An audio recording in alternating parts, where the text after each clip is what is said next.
ऋषि मुनियों की पावन धरती, देश धर्म का नाता है। कहते सारे लोग यही हैं, गो हमारी माता है। जाग उठो ओ भारतवासी, जाग उठो ओ भारतवासी, गो पर छुरियां चलती हैं। बंद करो गो माँ की हत्या, सारी जनता कहती है। बंद करो गो माँ की हत्या, सारी जनता कहती है।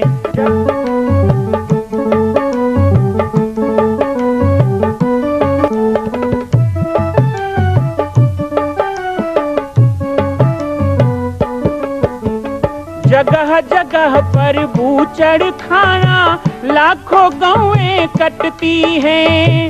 किसे सुनाए व्यथा हमारी, नैना नीर बहाती हैं। रक्षा करना गौ माता की, रक्षा करना गौ माता की, गीता ज्ञान सिखाती है। बंद करो गो माँ की हत्या, सारी जनता कहती है। बंद करो गो माँ की हत्या, सारी जनता कहती है। भगवन् शंभो प्रसन्नो बहु सत्ताः प्रथमो देभ्यो वेदका अहितम् सर्वेजम् यद्रम्या तुदाना नवाचा परानुवाः हे रमणे वरं दिव्यं भक्ते सत्ता संवितवनं जगते सुपयस्माय कृतां श्रीशां शिवाय नमः।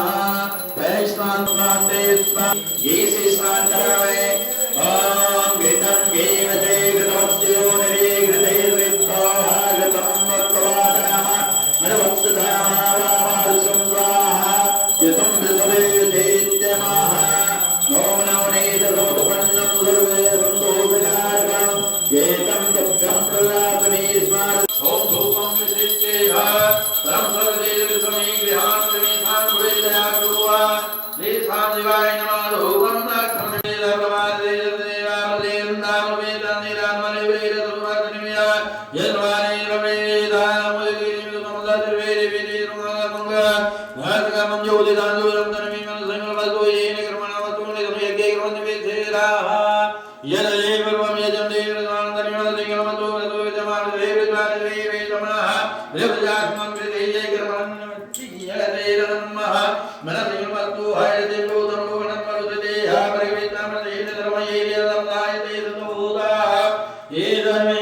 श्रृंगवेरपुर पहुंचने वाले हैं। श्रृंगवेरपुर में राम जी का स्वागत हुआ था, लेकिन भरत जी का यहां स्वागत नहीं हो रहा है।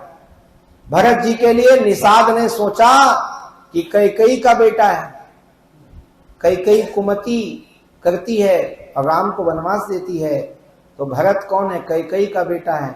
संसार में जैसे लोग रहेंगे ना वैसे ही सोचते हैं। निषाद ने ऐसा क्यों सोचा? वो तो भगवान का भक्त था, बचपन का सखा था, लेकिन ये भी रामायण में लिखा है कि वो मछली खाते थे, मांसाहार करते थे। इसीलिए तो भरत जी के सामने मछली लाके रख दिए थे। जब शरीर तामस हो जाता है ना तो विचार भी तामस ही सोचता है। ऐसा नहीं कि वो सात्विक नहीं सोचेगा, लेकिन पहले तामस सोचेगा। पहला गुण तामस का है। जैसे पानी में तेल डाल दो और उसको किसी दूसरे बर्तन में ढालो तो पानी पहले निकलेगा कि तेल? तेल पहले निकलता है ना। भारी पानी है कि तेल है? तो यदि आप रसायन शास्त्र देखोगे तो तेल हल्का है, लेकिन हम लोग देखेंगे पानी सस्ता है, तेल महंगा है। भारी तो तेल हो गया, लेकिन पहले वही बाहर निकलेगा, बाद में पानी निकलेगा। ऐसे ही जो गुण हमारे भीतर होते हैं, अंदर भले सब गुण हो, लेकिन खान पान व्यवहार रहन सहन यदि गलत है तो विचार जब आएगा ना तो पहले गलत विचार ही आएगा। बुद्धि काम नहीं करेगी, बुद्धि बाद में जागती है जब गलती कर बैठते हैं। तो जो अच्छा अच्छा आहार व्यवहार रखेगा तो उसकी बुद्धि निर्मल होती है, वो सही सोचता है। जैसे ऋषि में लोग भरत को देखे तो कभी नहीं कहे कि भरत युद्ध करने जा रहा है। भारद्वाज ने भी तो भरत को देखा तो स्वागत किया, लेकिन निषाद ने देखते ही कहा ये तो राम जी को मारने जा रहा है, इसलिए सेना लेके जा रहा है, इसके मन में कपट नहीं होता तो सेना लेके क्यों चलता। एक बार नहीं सोचा भाई इतने माता हैं सब हैं तो भाई राजा जाएगा तो बॉडीगार्ड तो जाएगा, कहीं भी जाए। अब कोई मंत्री किसी के छट्टी वट्टी में जाए है, बढ़िया शादी में जाए, तब आजू बाजू बॉडीगार्ड पुलिस वुलिस तो हाँ ठाट है भाई देखो। अब किसी को मरनी हरनी में जाए, यहाँ भी बंदूक वाला लेके आ गया, वो लेके नहीं आया भाई, उसका सहज उसके साथ चलते हैं लोग, व्यवस्था है। ऐसे ही भरत जी राजा हैं, अभी राजा तो नहीं है लेकिन राम जी ने तो दिया है ना। और फिर माताएं हैं साथ में, फिर गुरुदेव हैं, मंत्री लोग हैं। बहुत मन में सोचा और कह दिया भैया देखो सब नाव को डुबा दो, गंगा का घाट रोक दो। पता है कि उनकी सेना बहुत बड़ी है, लेकिन कोई बात नहीं, राम काज क्षणभंग शरीरा। राम काज मिले तो ये शरीर वैसे भी तो शरीर छोड़ना है, एक दिन मरना तो है। कई लोग गलत काम करने वाले भी ऐसे कहते हैं, दारू मत पी बेटा मर जाएगा, मरना तो है तो पीक मरेंगे। जैसे गलत काम कोई करे तो नहीं बोलते हैं अरे चोरी मत कर सजा हो जाएगा फांसी, मरना तो है। यदि मरना तो है तो अच्छे काम करने के लिए मरो, मृत्यु भी लेनी हो तो अच्छे काम के लिए। समर मरण पुनि सुर सरितीरा। एक तो युद्ध में मरना वीर की शोभा है, दूसरा गंगा के किनारे, तीसरा राम काज, चौथा राजा के हाथ, पांचवा राम काज में मैं राम के लिए मरूं। तो ये बड़े भाग्य से हमको अवसर मिला है भैया, इसलिए कोई धोखा मत देना। ऐसे सबको जोश बढ़ा रहे हैं। साधु समाज में जिसकी गिनती नहीं है, यानी सज्जन में जिसकी गिनती नहीं है, और राम जी के भक्तों में जिनका स्थान नहीं है, ऐसे आदमी का जन्म लेना ही व्यर्थ है। वो आदमी केवल अपने माँ बाप को कष्ट देने के लिए पैदा हुआ, वो अपने केवल माता को कष्ट देने के लिए 9 महीना कष्ट झेला, कोई फायदा नहीं। ऐसे करके धनुष बाण मांगा और सबको बोलते हैं सब सजो, चलने दो। अब तैयारी बता रहे हैं कैसे कैसे तैयारी कर रहे हैं। ऐसे सबका उत्साह बढ़ाया। अब भले वो जंगल में रहने वाले हैं, लेकिन वो भी चतुरंगिनी सेना की तरह सजने लग जाते हैं। तुलसीदास जी वनवासियों के सब रीति नीति को जानते हैं, उनके पहराव ओढ़ाव सबको जानते हैं, तभी तो बोल रहे हैं। क्यों जानते हैं? क्योंकि तुलसीदास जी चित्रकूट के जंगल जंगल में जाकर सब भक्तों से मिले हुए हैं। निषाद राज को जुहार कर भगवान के जूते का स्मरण कर रहे हैं, जूतियों का स्मरण, पन्नी का।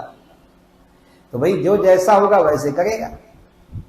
अब भरत जी क्या करते हैं? पादुका का स्मरण करते हैं। शंकर जी क्या करते हैं? वो सीधे चरण का स्तुति करते हैं। लेकिन ये लोग बेचारे लोग पनहीज का स्तुति कर रहे हैं, क्योंकि कई लोगों ने तो राम जी के चरण भी नहीं देखे थे। तो क्या देखे थे? भरत जी की पनही क्या था? वो भी खड़ाऊ था। लेकिन जो नहीं जानता हो, खड़ाऊ को भी पनही बोलता है। हमारा चमड़ा का है तो उसका लकड़ी का है, पनही माने पनही, कैसनों वाला रहे। तो ऐसे यहाँ पे तुलसीदास जी सरल स्वभाव से वर्णन कर रहे हैं। फिर उन्होंने छोटे छोटे धनुष पे प्रत्यंकता चढ़ा दी, कवच पहन लिया, सिर पर लोहे का टोप रख लिया, फरसा, भाला, बर्छा सब पकड़ लिए। कोई तलवार के रोकने में बहुत कुशल है, वो तलवार पकड़ लिया। ऐसे सब लड़ाई का सामान बना के गुरु को जुहारने लग जाते हैं। उसी समय कहा, महाराज आज धोखा मत देना, आज मुझे बहुत काम है, धोखा मत देना, ऐसे समझा रहे हैं गुरु जी। और उसके बाद कहा, चलो अब बाजा बजाओ। बाजा बजाओ मतलब युद्ध शुरू। लेकिन उतने में ही बाईं ओर में एक बूढ़े को छींक आ गई। कई बार हम लोग सगुन अपसगुन को देख के ना सोचते हैं सब मन गढ़ंत बात है, अंधविश्वास है, ऐसा नहीं जरूरी। अच्छा चलो मत मानो, लेकिन कोई मानता है तो उसका मजाक भी नहीं उड़ाना चाहिए। क्या मिलता है उससे?